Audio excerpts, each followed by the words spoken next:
Ano nga ba ang binomial at paano mag-solve nito? Tara, pag-usapan natin yan. Ano nga ba ang binomial? Ang binomial ay dalawang term na pinaghihiwalay ng positive or negative sign.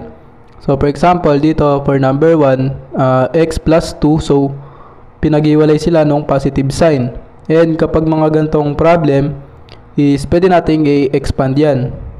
So pwede natin gamitin yung FOIL method. So kung napapansin natin, naka-raise yan sa 2. So ang ibig sabihin niyan is x plus 2 times x plus 2.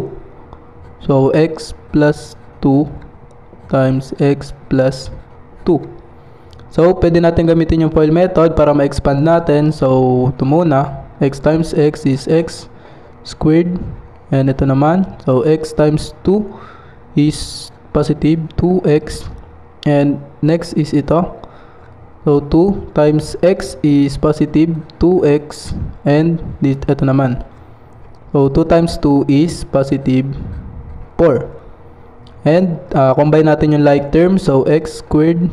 So 2 plus 2 is positive 4x. And baba natin yung positive 4. So ayan na yung expanded form nung binomial na to.